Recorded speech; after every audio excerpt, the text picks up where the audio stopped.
Bachelors chicken roast ரொம்ப ஈஸியான ஒரு சிக்கன் வறுவல் எப்படி பண்ணுறதுன்னு இன்றைக்கி பார்க்கலாம் வாங்க.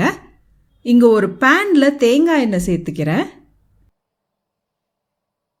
அதில் கொஞ்சம் சீரகம் போட்டுடலாம், கொஞ்சம் சோம்பு போட்டுடலாம்,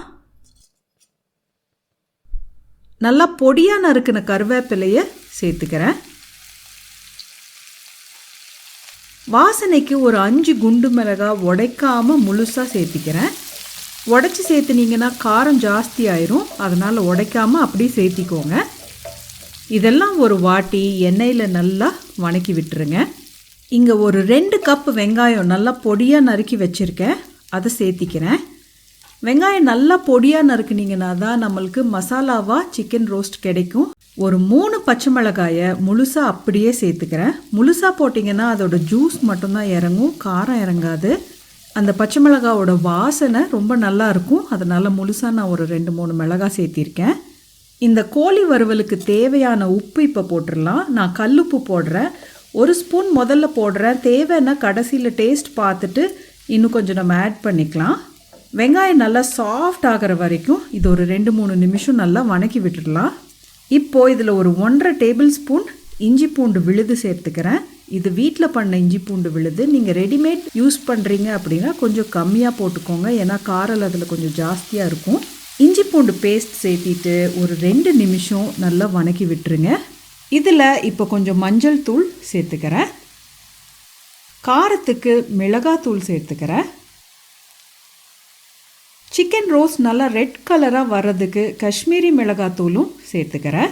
சேர்த்திட்டு ஒரு வாட்டி இந்த மசாலா தூளெல்லாம் நல்லா வணக்கி விட்டுருங்க. இங்கே ஒரு 3/4 கிலோ சிக்கன் வச்சுருக்கேன், போனோடு ஆட் பண்ணுங்கள். பீசஸ் கொஞ்சம் சின்னதாக இருக்கிற மாதிரி பார்த்துக்கோங்க. போனோட சிக்கன் நீங்கள் ஆட் பண்ணும்போது சிக்கன் ட்ரை ஆகாமல் நல்லா ஜூஸியாக இருக்கும். சிக்கன் சேர்த்திட்டு நல்லா மசாலாவில் ஒரு வாட்டி பெரட்டி விட்டுருங்க. நான் காரத்துக்கு 1.5 டீஸ்பூன் மிளகாத்தூளும் கொஞ்சம் காஷ்மீரி மிளகாத்தூளும் போட்டிருக்கேன். இது காரமாகவே இருக்கும். உங்களுக்கு காரம் அளவாக வேணும்னா மிளகாத்தூளை கொஞ்சம் கம்மி பண்ணிக்கோங்க. இதை ஒரு மூடி போட்டு லோ ஃப்ளேமில் ஒரு 10 நிமிஷம் நம்ம குக் பண்ணிக்க போகிறோம். நம்ம சிக்கன் ஒரு 10 நிமிஷம் வெந்திருக்கு. நம்ம தண்ணி எதுவுமே சேர்த்தலை, சிக்கனோட ஜூஸ்லேயே நல்லா இது வெந்திருக்கு. இப்போது மூடி போடாமல் ஒரு 10 நிமிஷம் இதை வணக்கி விட்டு ரோஸ்ட் பண்ணிக்க போகிறோம். அப்பப்போ நல்லா மிக்ஸ் பண்ணி விடுங்க.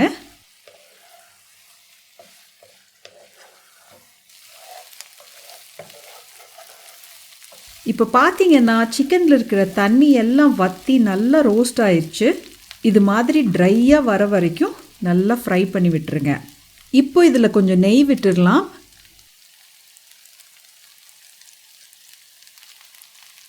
வாசனைக்கு கொஞ்சம் கருவேப்பிலை போட்டுக்கிறேன்.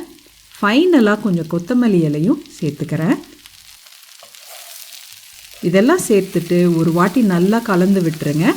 சிக்கன் நல்லா ட்ரையாக வர்ற வரைக்கும் குக் பண்ணிங்கன்னா தான் டேஸ்ட் நல்லாயிருக்கும். நம்ம சிக்கன் ரோஸ்ட் இப்போ சூப்பராக ரெடி ஆயிடுச்சு.